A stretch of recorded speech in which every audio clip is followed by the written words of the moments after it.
Združeni narodi so oktobra leta 1992, 3. december, razglasili za Svetovni dan invalidov. Generalna skupščina Združenih narodov je 13. decembra leta 2006 sprejela Konvencijo o pravicah invalidov in izbirni protokol k Konvenciji o pravicah invalidov. In letos poteka 10. obletnica Mednarodnega dneva invalidov z naslovom Praznovanje dneva invalidov 2016. Predsednik Republike Slovenije Borut Pahor je skupaj s predsednikom Vlade Republike Slovenije dr. Mirom Cerarjem in predsednikom Državnega zbora Republike Slovenije dr. Milanom Brglezom ob dnevu invalidov pripravil sprejem za predstavnike vseh invalidskih organizacij.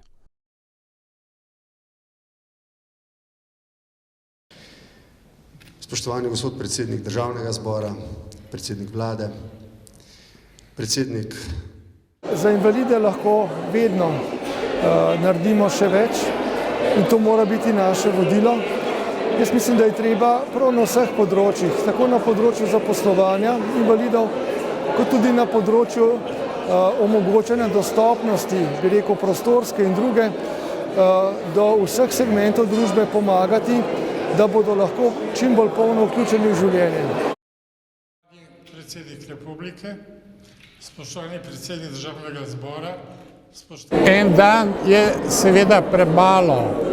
3. december nekako simbolizira ta dan, ampak na drugi strani morajo invalidske organizacije razvijati dejavnosti celo leto in ob raznih priložnostih upozoriti na svoje programe, seveda posamezne skupine invalidov, kot so gluhi, slepi, parapleki in drugi, seveda morajo pa še posebej opozarjati na svoje specifičnosti.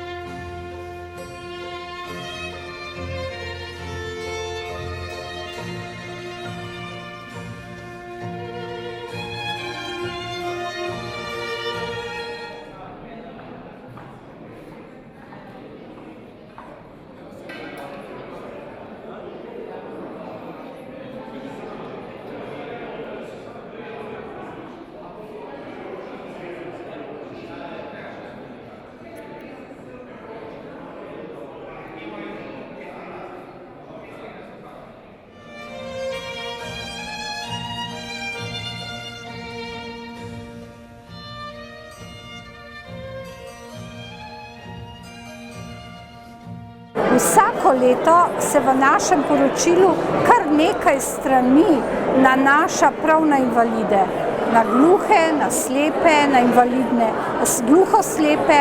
Srečujem se tudi s predstavniki z društvi, tako da dobro poznam vse probleme, zlasti tolmačenja, ki včasih ni zagotovljeno, finančne probleme, probleme zaposlitve.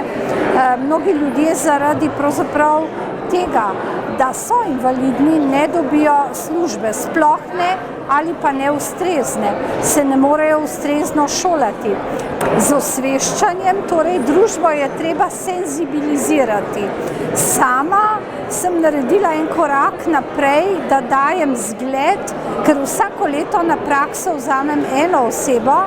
Sedaj imamo fanta z Downovim sindromom, ki dela pri nas, in apeliram tudi na druge vse državne institucije, da bi omogočile delo drugačnim.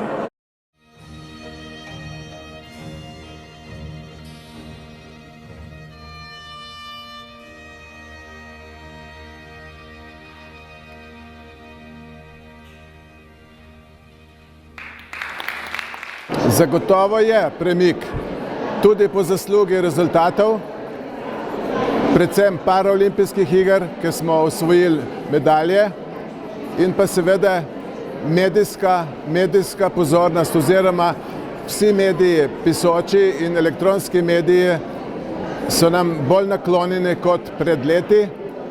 Drugo leto smo fokusirani na olimpijske igre gluhih, ki moramo tudi to medijsko izkoristiti in tudi rezultatsko. Kajti že zdaj se pogovarjamo o tem, da bi tudi tem športnikom gluhim omogočili kar najbolj optimalne priprave in seveda potem od njih pričakujemo tudi rezultate. Predsednik Republike Slovenije Borut Pahor je zbrane goste nagovoril z naslednjimi besedami.